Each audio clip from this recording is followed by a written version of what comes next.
To many, preparing a meal as a college student may seem a daunting task.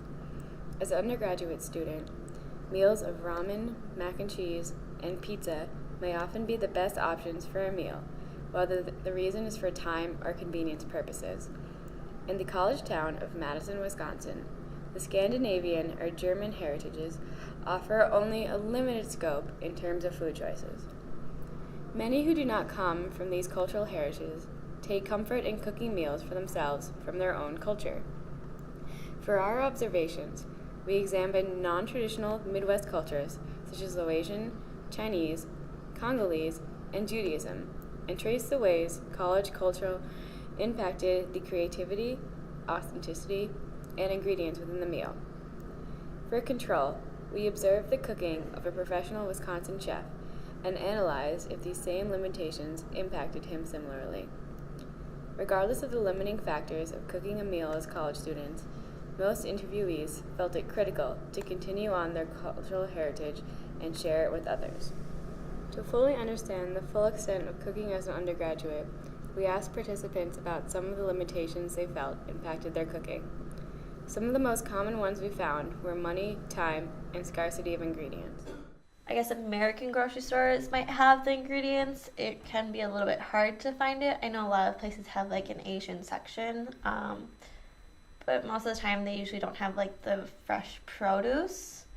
And it is a little bit of a farther distance, like it is a little bit farther for walking to kind of get there, so. I do keep kosher. It's difficult to do. I'm very hungry right now. That's not because I keep kosher, that's because I'm keeping kosher for Passover, but the matzah fresh was sold out already, and it's like this. It was on the second night. It was sold out. So like, what are some students gonna do? You know, we don't really have, I guess, the market for it, and it is difficult. It is difficult. I find that there's only really one place. There's only one kosher restaurant in Madison, and that's like the Cafe in Hillel. And there's no kosher meat except for Trader Joe's and maybe Woodman's, Whole Foods, but it's far and it's like not so accessible. So it's like really difficult to be kosher. I think it's hard to find food that you can cook kosher meat with, but not kosher dairy. Once I do have more money or a bigger disposable income, there will be a lot of things that I'll experiment with, though, for sure. Eating for myself is often the same thing that you normally associate with college kids, like, you know, just throwing a bunch of packs of ramen on or going to a dining hall or something like that. I think one thing that limits my cooking would be just transporting groceries. That's kind of an issue. Back at home, I have a car, you know, family has a car. So it's a lot easier to, like, buy bigger things like watermelons and stuff like that. That's different compared to here.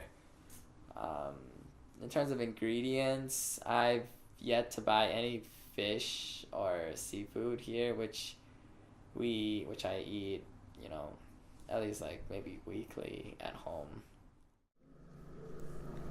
Even though these limitations exist, we found our participants valued their culture foremost. The importance of continuing their own heritage far exceeded the limitations of cooking in a college setting.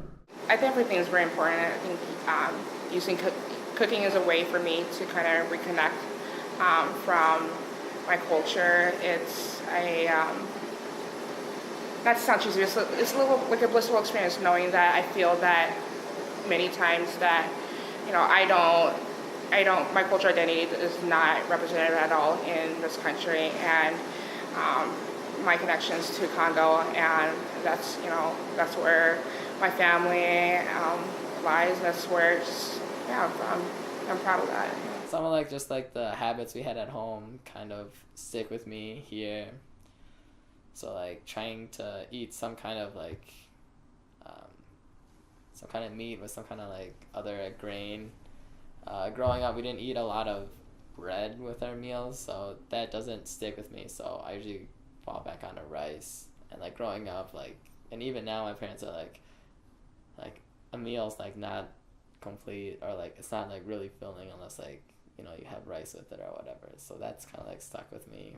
Under the circumstances, it's hard to replicate the Chinese New Year's Eve meal on your own, to eat on your own. Those things, you definitely need like an ethnic grocery store to get some of the stuff. So I can't try to replicate it, and I wouldn't know how. And I think that's important because Jewish culture is so old, and we need to bring contemporary fusion into it so that it doesn't stop and it can continue in modernity. And I like to make it applicable to our lives. I'd say cooking is very important to me. It's kind of just like part of my culture, and the food is kind of like part of who I am because it goes back to like my traditions and my heritage, and I definitely want to continue that. I think that like my parents, my aunts and stuff, they're the last people, if they were to die, to know our like traditions, and like we don't pass it on. We kind of lose part of who we are. Overall, preserving one's culture remains one of the most essential parts of our participants' lifestyle. To many, food is one of the greatest ways to share and maintain one's heritage. Although many constraints exist for undergraduate students who wish to prepare authentic meals, those committed to their traditions find ways around these restrictions. College students can learn a lot from examining different food cultures. Exposure to a tradition unfamiliar to one's own opens up new experiences and lifestyles that may prompt inspiration and curiosity. There are countless options to learn about diverse food cultures in Madison, Wisconsin, and hopefully the next time you reach for a box of mac and cheese, you will instead feel inspired to cook a meal with a friend and learn about someone else's culture.